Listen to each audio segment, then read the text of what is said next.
Hello again, I am Blunty, and this is the ClockWork Pi GameShell.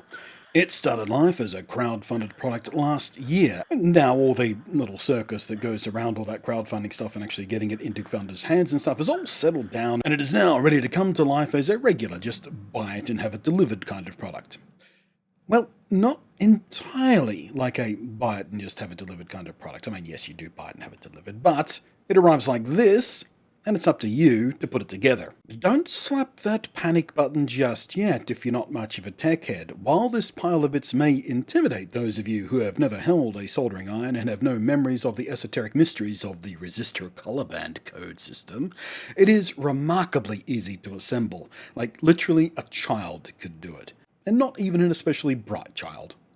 There's no soldering, no screws, no bolts, no glue. It's basically just a matter of putting the various bits and pieces into their subcases, connecting a few wires between those subcases, all of which are keyed, so you literally cannot plug them in the wrong way around, and then assembling the components into the casing and turning it on. Now, if you're familiar with the concept of the Raspberry Pi, this is basically quite a lot like that. A small single-board computer designed for enthusiasts, experimenters, and developers, and in this case, quite clearly, targeted towards retro game enthusiasts. Its main board is powered by a quad-core Cortex A7 CPU that can clock up to 1 GHz, a Mali GPU, it has Wi-Fi and Bluetooth on board, 1 GB of DDR3 memory, and comes with a 16 GB micro SD card that is already preloaded with a customized Linux-based operating system and user interface ready to go, including a few open source and free games pre-installed and a selection of emulators ready to go, although it's up to you to supply the ROMs, because that is, well, let's just call it a legal grey area, shall we? Unless, of course, you talk to Nintendo's lawyers, where it's very, very, very black and white. The other components include a keypad, which includes 12 independent I/O buttons in a familiar gamepad layout, and this can be expanded to 17 buttons, but we'll come back to that in a second. The screen component has a 2.7-inch 320 by 240 IPS panel with a 60Hz refresh rate, a stereo speaker module, a battery module with a 3.7-volt 1200 mAh lithium-ion rechargeable battery. The external case comes with two options of backplates. One is smooth and quite normal, the other has a Lego-like clutch connection system where you can connect an included but optional module for several more buttons, which will make the unit a lot more clumsy and such, but if you intend to emulate games that require 4 face buttons and say, 2 or 4 shoulder buttons, you might need this thing. The operating system, called ClockWork OS, is based on a Debian 9 ARM HF and Linux mainline kernel 4.1x. UI is quite basic, but pretty efficient and nice and clean and decently attractive, actually. And all of this encased together makes this, which has enough power to run a countless array of classic games. I've been testing it right down to the birth of my own gaming history, the Atari 2600, right through to the birth of the Polygon era, the PlayStation. Anything beyond that, then you might be asking a bit too much from this little 4-core CPU, which is completely passively cooled. It doesn't have a fan, it doesn't even have a heatsink on it, even a heat spreader. And actually, it's encased under 2 layers of plastic, so it can't even get any fresh airflow. It's actually pretty remarkable this thing doesn't overheat and melt through the case. And while it does get pretty warm to the touch under demanding loads, it never actually got worryingly hot to the touch, which was quite impressive. The screen, while low resolution of course, is actually pretty decent. Good brightness, even at the default 50%, and colours are crisp and decently saturated. Certainly more than sufficient for the purpose here, but it's not going to compare very well to your high-end smartphone or anything like that. The buttons and D-pad are a step above what you usually find on such devices. It's not among the best control pads I've ever used, and the buttons are a little loose for my taste, but they have good tactility and have proven to be very serviceable in gaming. The D-pad fares a little bit better than that. It's a nice solid feel, just the right amount of cushioning and subtle tactility.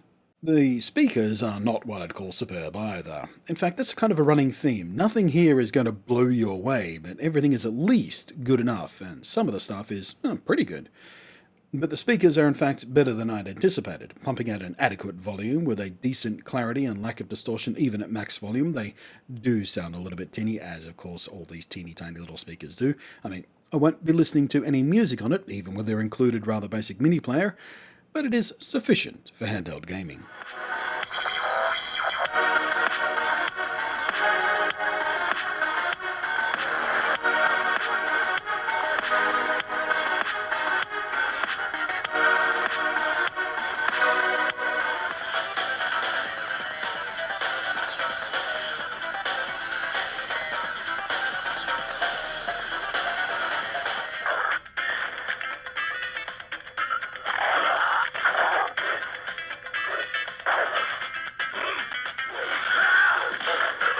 And should you wish for some privacy, there's a headphone jack up on top next to a USB charging port and a micro HDMI port, the latter of which I couldn't actually get to function. There's no output from it no matter what I connect it to, and I cannot find any options related to it in the menus. Perhaps they'll add that functionality in a software update somewhere down the track. Performance-wise, I've got no complaints. I'm actually quite impressed with it considering. With emulators, and especially so on limited power devices like this, perfect emulation can be a matter of a lot of little tweaking and experimenting with settings and different emulators and different emulator cores, and for the market this is targeted at, I can't see that kind of fiddliness being much of a barrier. It's intended for people who like to fiddle with stuff. That said, everything you're seeing demonstrated here is pretty much right out of the box. I've spent little to no time messing with stuff like that. The arcade MAME emulation is a bit finicky, but MAME very often is with the way the versioning happens on that. But once I found a core that worked well for the ROMs that I had, it ran my old favourites like Alien vs Predator here really smoothly and without issue. Even PlayStation ran remarkably well right out of the box. X-Men vs Street Fighter was flawless, though as usual Tekken 3, which is always my stress tester one, it's always a bit of a bitch to emulate. It didn't quite run perfectly smooth, and it didn't maintain a perfect frame rate, and there were a few hitches here and there, usually outside of gameplay though. All of that said, it does run in a very playable state, which did surprise me. Many, if not all, low-power emulator-type devices I've tried throughout the years have all fallen over pretty hard on Tekken 3, but not the GameShell. And with a little bit of experimentation and tweaking and fiddling with settings, I'm sure I could get it to run quite flawlessly. There are a fistful of retro game machines out there these days. Quite a few of them, like the GameShell, ape the design cues of Nintendo's classic Game Boy line, and while the ClockWork GameShell is the first such device I've tried in a while now, I am pretty impressed with how the situation sits these days. Projects like the Raspberry Pi have really pushed these things quite dramatically forward over the last year or two. In this case, the software still needs work, as it feels like it's always the case with this Linux-based stuff. There's massive, infuriating inconsistency in the UIs of various components here. Some areas use A and B for confirm and back. Some reverse that, using B and A for confirm and back. Some use the start and select buttons instead. Others use the menu button. It's more than a little bit annoying, especially for something that is pre-configured and set up out of the box. I mean, how much extra work would it have been to just make the UI and key mapping consistent across the stuff they have preloaded? I could understand if I added some stuff on myself. It's not necessarily made for this device. I'd have to set up the key mapping myself. But out of the box, it's all over the place, and it's quite annoying.